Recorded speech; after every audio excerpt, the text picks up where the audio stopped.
Hey everyone, I'm Von the Stampede, and today we are looking at the top shocking moments in hip hop and R&B in no particular order. So let's get started.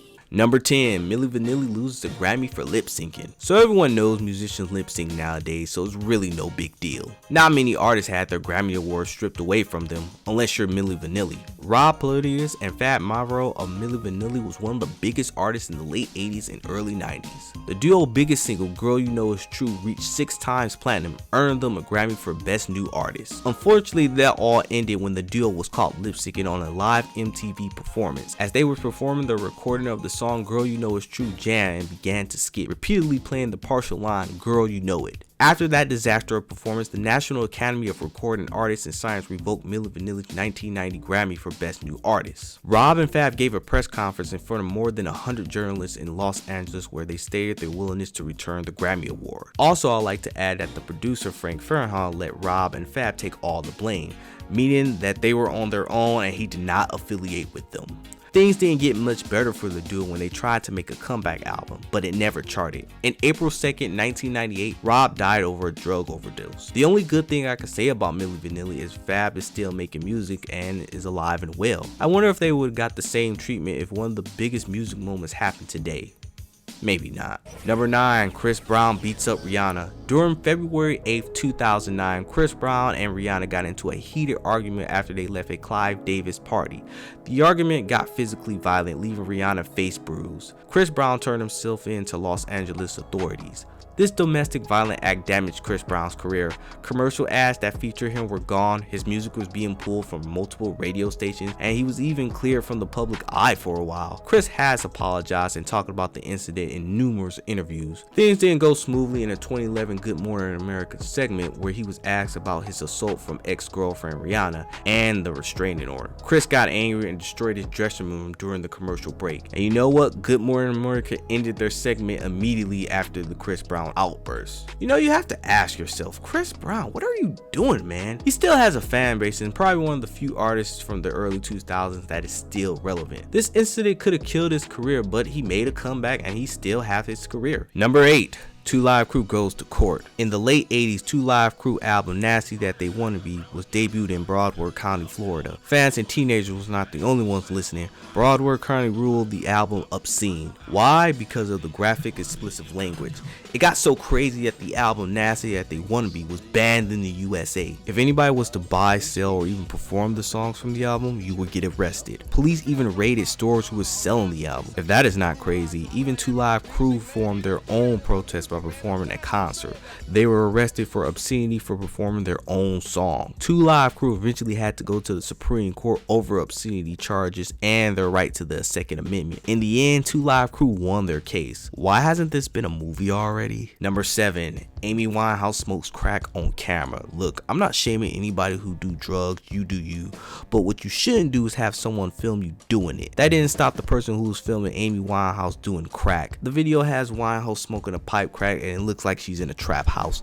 Now, for my audience out there who don't know what a trap house is, it's another phrase or word for crack house. You guys can look up the video yourselves. Some people said this was the early signs of Winehouse heading to an early grave. Unfortunately, Winehouse passed away on July 23rd, 2011. Rest in peace, Amy. Number 6, Jayz's elevator beatdown. Do you know where you were when news broke out that Jayz was attacked inside of an elevator by Beyonce's sister Solange? I don't know what you were doing with your own personal life, and I don't care. But anyways, what made Solange attack Jayz at a New York City hotel? Well, the attack was caught on camera. You see Solange throwing kicks and punches at Jayz while Beyonce just watches. Luckily, a bodyguard was there to de-escalate the situation. So what happened? What made Solange Hulk out? Was Jayz cheating on Beyonce? Was Jayz flirting with someone at the party? Or did Jayz say Solange's breath stank? I don't know. Nobody really knows except for Jayz, Beyonce, and Solange. And since there was no audio on the tape, it's still a mystery. If Black Twitter can't find out what actually happened, then nobody else will. My guess is Jayz probably cheated on Beyonce since Beyonce's Lemonade album was giving out hints on their relationship, but I could be wrong, like always. Number 5, Tevin Campbell is caught red-handed. In July 1999, Tevin Campbell was arrested for soliciting himself to an undercover cop during the sting operation in Vast News, California. To make matters worse, this was right in front of an elementary school, and he was also carrying drugs at the time. A lot of people back then was questioning Tevin's sexuality at the time, and people didn't know if he was bi or gay.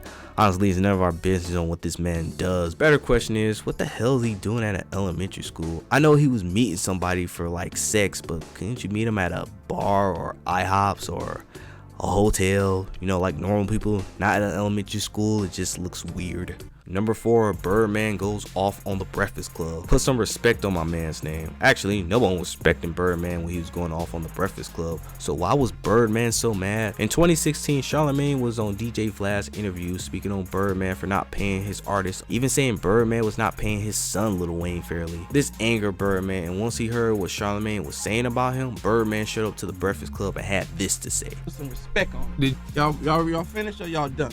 So after that heated exchange, Birdman was the talk of the internet. His quote, "Put some respect on it," and "Are you finished? Are you done?" was meme and has become infamous on the internet. Also, the interview of Birdman is one of the most viewed videos on the Breakfast Club YouTube channel. I had also made a video and t-shirts from his quote, "Put some respect on it." At least something good came out of this. Number 3, Snoop Dogg charged with murder. On August 25th, 1993, Snoop Dogg, friend Sean Abraham, and bodyguard McKinley Lee was hanging out one evening when a rival gang threw up gang signs at the trio. The trio followed the gang member and guns were drawn and shots was fired. Killing the gang member, he was identified as 20-year-old Philip Waldo. Snoop fled the scene and was wanted by authorities. Weeks later, Snoop showed up at the MTV Music Awards and was surrounded by police after the award show. Snoop and the driver of the vehicle was charged with murder, conspiracy, and facing life in prison. The trial began in late 1995. After 2 months of testimony, the jury believed Snoop and Lee were acting in self-defense and were acquitted of the charges of murder.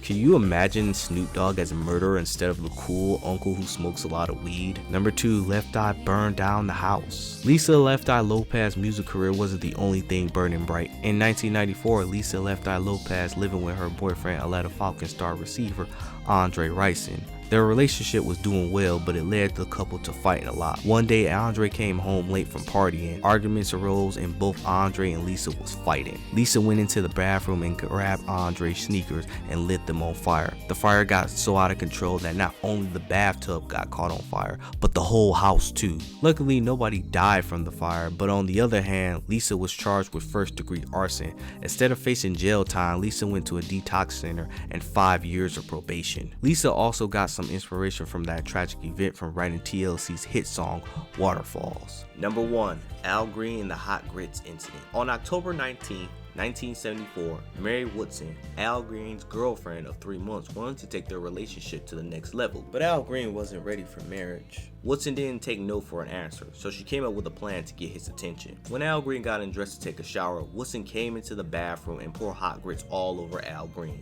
Woodson then panicked and headed to their bedroom where she shot herself. Green suffered 2-degree burns, and that incident changed his life forever. So in 1976, he became a pastor, abandoned the R&B world, and went religious, until 1978 where he released his 13th studio album. Now, a lot of people was asking why Woodson took her own life. Well, Woodson was mentally unstable and there were several cases of her mental illness. It is sad that she had to lose her life over something that was so little. Well everyone, that was my top shocking moments in hip hop and R&B. Did I miss some? List them on the comment section below. Don't forget to like, share, and hit the bell icon to be notified with more of my content. I'm Von the Stampede and I'll see you guys next time. Ciao.